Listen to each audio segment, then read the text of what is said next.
Yo, what's up, Crocs and clan members, Poke fans, and others who have stumbled upon this video? I'm SoresanCrockxen, and I'm bringing you guys another episode review of Pokemon X and Y. Today we're doing episode 23, I guess, which is the Amaura Aurorus episode, which I was super psyched to watch. I mean, seriously, like the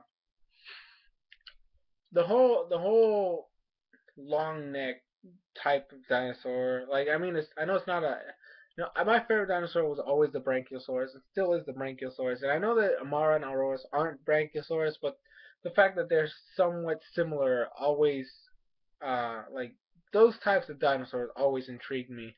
So, and actually, Amara was my favorite of the two fossils this generation, so the episode starts off with Ash training Froakie and flexing for the gym battle they're gonna have.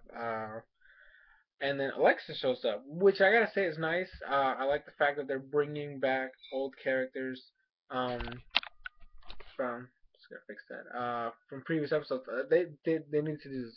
Keep bringing back old characters, um, just to expand on the story. Like it's nice to have. Um, so Alexa shows up and tells them about the fossil museum, which is again part of the games. So I like the fact that they still brought it back. Um, she was there to write an article about a new discovery that had been made. So Ash and the gang decide to, basically tag along. And when they get there, the museum looked nice. It looked amazing. I do have to question what the heck the thing that was in the ceiling was, because it didn't look like an Aerodactyl, and I don't know, like it just didn't seem like a Pokemon fossil, so I didn't know what it was. I gotta say, today's episode shows that even though Ash loves fossils and Ash has seen plenty of fossils before and gets excited, Serena's not always gonna like everything that Ash likes because she was not interested at all. Like she did not invest any interest in anything that was going on. So like she's like, oh, they're just a bunch of rocks. Like what's so special about that? And I'm like, she doesn't even know. She doesn't even know. Um, but and then Clement was all like super excited because he's a science guy, writing fossils. The whole checking fossils, rebuilding fossils. Um, not rebuilding fossils, but rebuilding the Pokemon or just reconstructing fossil pieces to create a creature. Like he was super excited. And Ash always likes fossils anyway, so he was gonna be excited. And Bonnie is a little girl who likes everything and everything and anything. So when like I said, uh, Alexa was there to talk about the new discovery. So the scientist comes in. He's like, now before we go to the next area, I'm gonna need you guys to wear this thing. And it's basically like a snowsuit, like a big old jacket and stuff. So and then they go into basically what is a giant freezer, because technically it's a giant freezer. Like it's this whole building that's closed off and it's kept at low temperatures. Um, and that's where we meet Amara and Aurorus. And before I move on with this, I'm just gonna say, because I actually looked it up, Amara, according to the Pokedex, I have it right here. According to the Pokedex, Amara is 4'3". Now, I never agree with the standards set by the game, like ever, just because it sometimes doesn't make sense. I mean, even in real life, people, even though they're the same, can vary in different sizes and weight and all that stuff. So when I saw that Amaura was literally the same size, like it compared, like Bonnie obviously is small, so I expected Amaura to be bigger than, according to that Pokedex entry, or not the information. But the fact that Amara was basically the same size as Clement, Ash, and Serena means that either they're really short, like really, really short, and everybody else is just set at a certain height to match their height, or the sizes differ again in the anime than they do in the games and Pokedex stuff. Because Amara was freaking huge. I'm just saying that thing was big. and Aurorus was freaking humongous. Like in all honesty, Amaura was freaking humongous. So I don't know, maybe it's that. But anyway, so when they meet him, they learn that Amaura is actually a very friendly Pokemon because apparently where they live there wasn't really a lot of enemies, which makes sense because they were talking about how they live in the frozen areas of back no back in the past. The frozen wastelands of Kalos. So I guess it would make sense. It's not like there's a lot of creatures that live in the cold. Um, so they end up playing with it. Ash I guess gets the first hug, which is nice. I mean, he's my character. He gets a hug, and then Dana or Bonnie gets a hug, and then Serena gets a hug, and then Clement has to ask if he can get a hug too, and then Amara gives him. It was just the nicest thing in the world. And when they start playing, and then I decided they have to leave because it's getting too cold.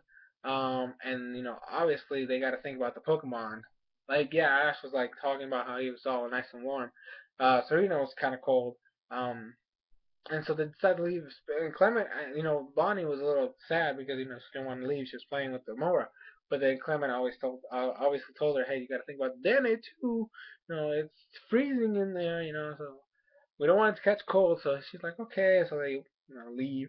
Um, Team Rocket was fine, like always. Honestly, I want to know, like, they have such amazing gadgets. The technology they're using is freaking amazing, right? Yet they can't do anything right. Like, honestly, like, it blows my mind. Um, okay, so they decide they're gonna basically steal Amaura and Aurorus.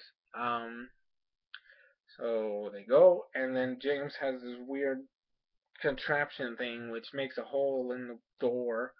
Um, it was this beam thing. But anyways, I'm guessing it's a laser, kind of. Yes, we'll just leave it at that.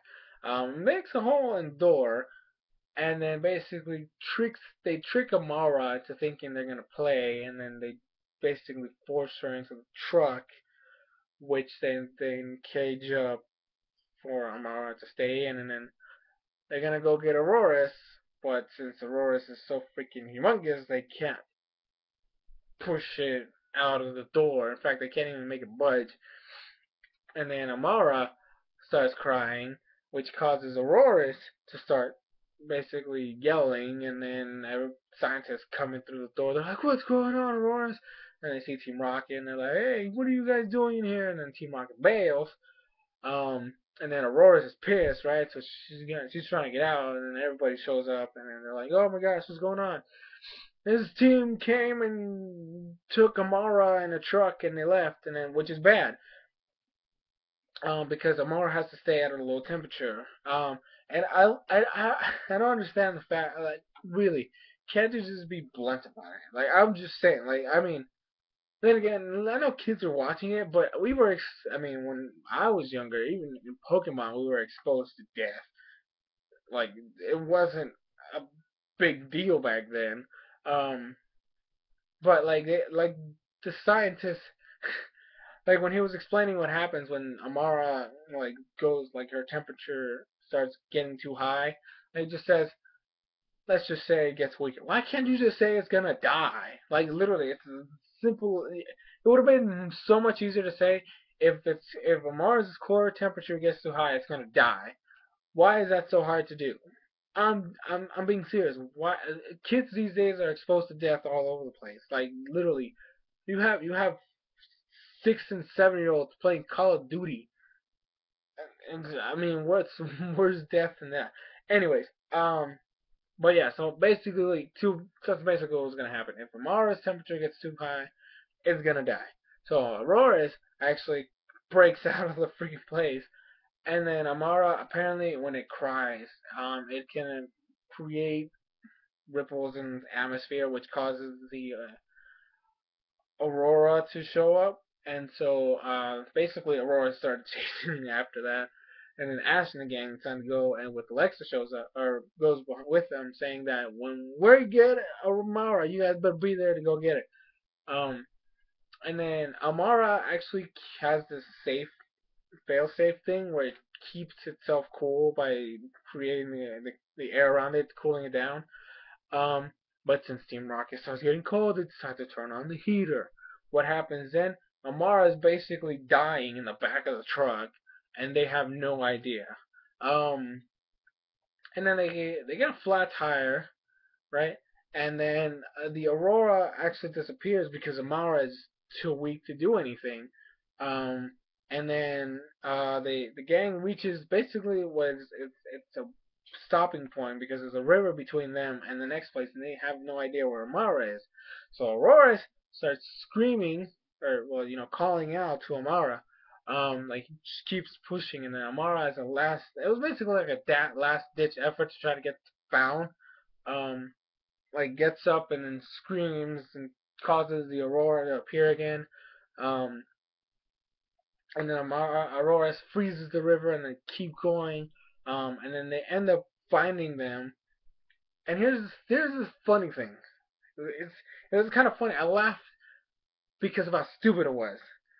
The truck had, like I said, had a flat tire, so and it actually like turned when they hit the brakes. You could clearly see the R on the side of the truck, yet they still didn't know who was in the truck. They didn't know who was. They they looked exactly like Jesse and James, yet they still had to go. Who are you guys? And we're like, hello, obviously it's Team Rocket. There's an R on the freaking side of the truck, and James and Jesse are literally there with Meow filling up a tire. Well, not filling it up, but changing the tire. How do you not know it's them? Like before, they used to use disguises, and yeah, it might have fooled you, but it's literally them changing a tire. I'm just saying, it was pathetic. Actually, this whole scene was freaking weirdly made because Ash and Clement are fighting Team Rocket, and they're looking at each other, and then Serena, Bonnie, and Alexa basically go to open the back of the truck, and then Meowth shows up, and it looks like they went around, but then when they show the whole scene, like the whole everybody wears everybody out, literally, because they were trying to be sneaky, right? But there's no way that Justin James could not have seen them walk to the side and go open the door. Like it made no sense whatsoever. Um, so, Chespin got some action, used Pin Missile on NK. Pikachu's Thunderbolt was reflected by Wobbuffet, and then Aurora somehow created a shield to block it. Fennekin failed to even damage Meowth, which is pathetic. And then Aurora just basically cleaned house because Aurora took out Meowth and then took out Team Rocket for Pikachu to use Thunderbolt, and then they were safe. They saved Amaura. Aurora's like she basically, excuse me. Aurora's basically like cooled her down. Like kind of wrapped around Amaura and then chilled the air so that Amaura could basically recover as much. Well, until the truck came. And they were able to bring back, and then they went to the museum. Amara's nice and healthy. They were playing again. That's how basically how the episode ended. Which is nice. I mean, I think Amara is even cuter in the anime than I ever thought it was possible. I'm just saying, I love that Pokemon. It was amazing. It was a great addition to the national dex. I honestly don't know about that whole freaking size difference. But it happens. It happens. Usually that's how it works. The game set a specific standard, and then the anime is like, no, fluctuations, differences all over the place. Anyways, guys, that's basically gonna be it for this review. I'll leave the links like always in the description. I know that the website does have the other episodes, but I'm gonna do it weekly anyways. I'm gonna do it next week, which is gonna be the Grant episode. So Grant versus Ash. I can't wait to see how that goes. Um, and yeah, so that's it for this review. Thank you guys for watching. Leave your thoughts and comments down below. Let me know what you thought of the episode. Excuse me. And as a quick question, which do you prefer, Tyrant or oh gosh, Amaura? Anyways, guys, thank you guys for watching. I'll see you guys next time.